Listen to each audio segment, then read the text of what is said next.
पर मैं केवल भाव दे रहा हूं 5-10 मिनट का, फिर कल पर चर्चा करूंगा। देखिए भगवान क्या है, भगवान कैसे है, नेत नेत कहकर वेद पुराण उपनिषद हमेशा कहते रहते हैं, पर यहां भगवान के स्वरूप का वर्णन किया है। 9 लक्षण लक्षता, 9 लक्षण वाला श्लोक है, उल्लेख अलंकार है। सो उल्लेख जो एक को बहु समझे बहुरी, ये उल्लेख अलंकार साहित्य वालों के। पर देखो संसार है अष्टदा, संसार प्रकृति अष्टदा है, और भगवान कैसे हैं, तो भगवान महापुरुष कहते हैं। पद्म पुराण का पहला भाव दिया, सच्चिदानंद रूपाय विश्वोत्पत्त्यादि हेतुवे तापत्रय विनाशाय श्री कृष्णाय वयं नमः। भगवान इसमें 9 लक्षण हैं। परमात्मा सद है, परमात्मा चिद है, परमात्मा आनंद का स्वरूप है। थोड़ा ध्यान से सुनना, 10-5 मिनट बाद आप अपने अपने घर जाएंगे।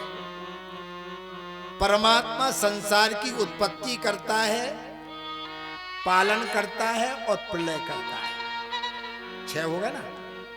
परमात्मा दैहिक ताप, भौतिक ताप यानी त्रिविध तापों का शमन करता है।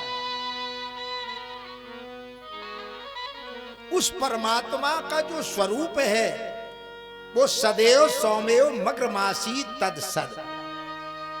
जब कुछ नहीं था तब वो परमात्मा है, जब कुछ नहीं है तब भी वो है।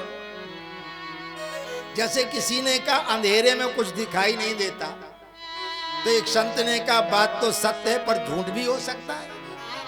झूठ भी हो सकती है कैसे? क्या अंधेरे में भले ही कुछ दिखाई न दे, लेकिन कम से कम अंधेरा तो दिखाई देता है। मैंने आपसे कहा जो सर्वज्ञ, वेदांत दर्शन कहता है सर्वज्ञ सर्वेश्वरा सर्वविकल्पहीना, एको वा अनेको वा नित्यो वा अनित्यो वा सत्यो वा सत्यो वा। आप लोग थोड़ा सा देखें, जो भगवान सदैव विद्यमान रहते, सदैव सौम्यो मग्रमासी तत्सद, जो हमेशा से है, हमेशा रहेगा, हमेशा विद्यमान है। एक एवही भूतात्मा भूते भूते विवक्षता एकदा बहुदश्चैव दृश्यते जल चंद्रवत। जैसे लाखों मिट्टी के कलश पानी से भर दिए जाएं, पर चंद्रमा एक है, लेकिन उन सब में प्रतिबिंब अलग अलग दिखाई देगा। अब वो परमात्मा एको अहम बहुश्याम तदिच्छत बहुश्याम प्रजाय। उस परमात्मा ने सोचा कि मैं एक होकर बहुत हो जाऊं, तो उसने अपने आप से प्रकृति महातत्व, अपने से प्रकृति को प्रकट किया। प्रकृति से महातत्व, महातत्व से अहम तत्व, अहम तत्व से आकाश, शब्द गुण कम आकाशम, आकाशाद वायु, वायु आद बन्नी, बन्नी आद जल, और जल से पृथ्वी। इन 5 तत्वों को लेकर के उस परमात्मा ने 5 प्रकार के वात, 5 प्रकार के पित्त, 5 प्रकार के कफ, 20 हो गए, मन बुद्धि चित्त अहंकार, अंतः चतुष्टय को लेकर 24 तत्वों का पिंड बनाया। बहुत समय तक ये जल में पड़ा रहा। पर बंधुओं थोड़ा सा भाव देखें, पर उसने समस्त इंद्रियों को बनाया, समस्त देवताओं को बनाया।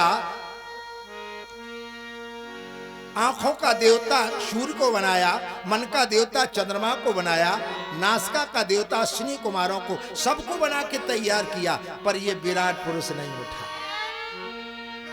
जब वो परमात्मा स्वयं प्रविष्ट हो गया, यो वेद निहितम गुह्यायाम परमो व्योमन आकाशवत सर्वगतम सूक्ष्म निष्क्रियम निरंजनम चिदानंदैक रसम रसो वैसा, तो ये सब कुछ आपको अपने आप दिखाई देने लगा।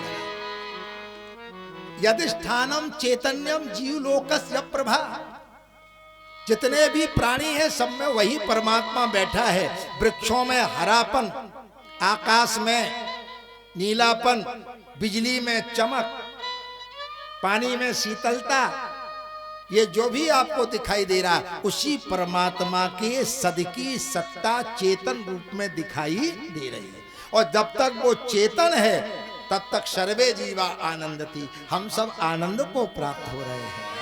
समझ गए? जैसे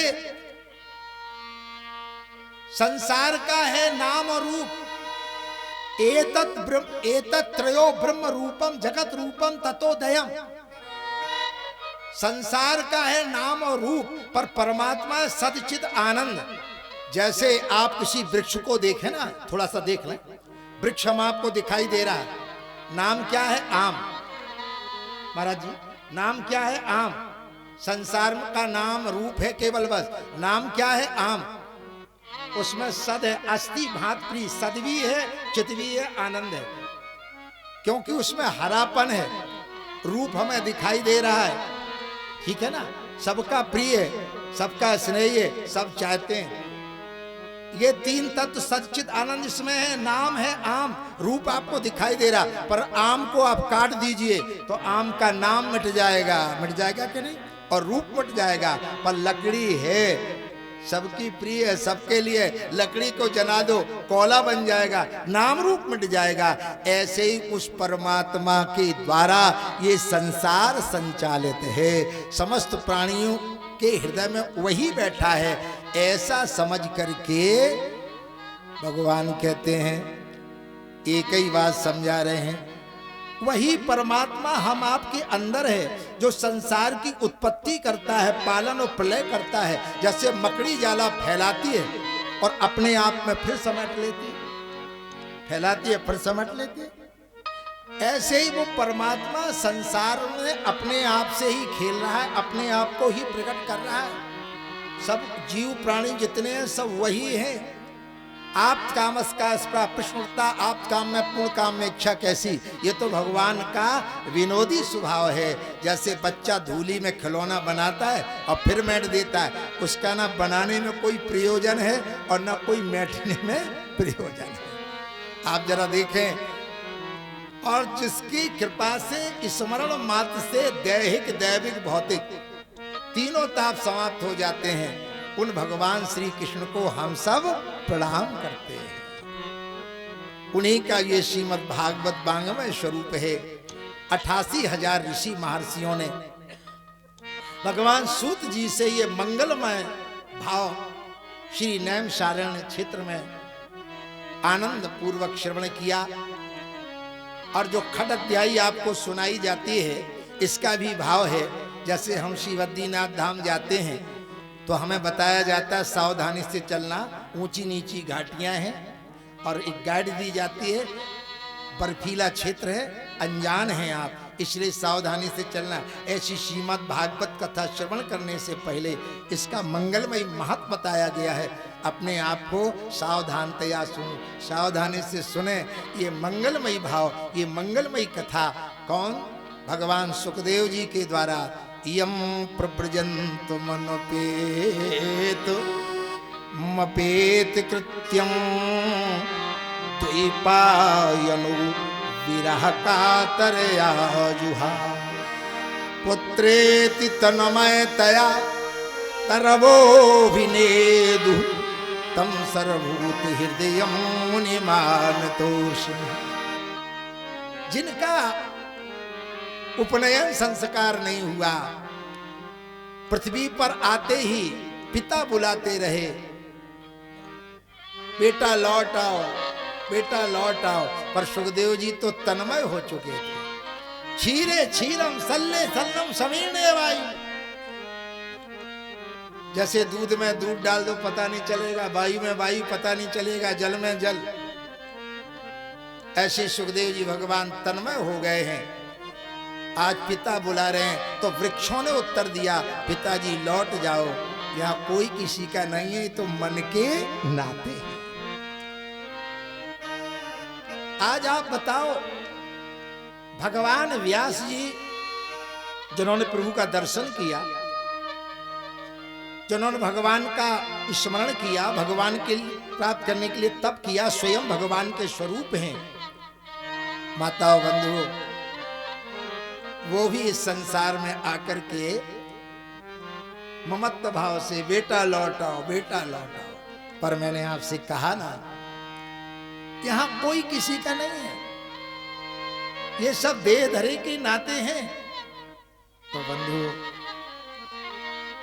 हम आपका समय व्यर्थ ना जाए। जीवन का कोई ठिकाना नहीं है।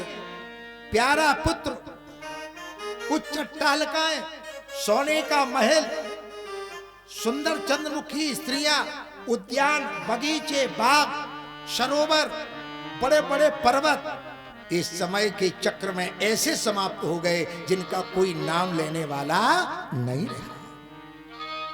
हजारों आए, हजारों चले गए, कोई नाम लेने वाला नहीं है उनका। इसलिए अपने जीवन को हमें अच्छा बनाना है।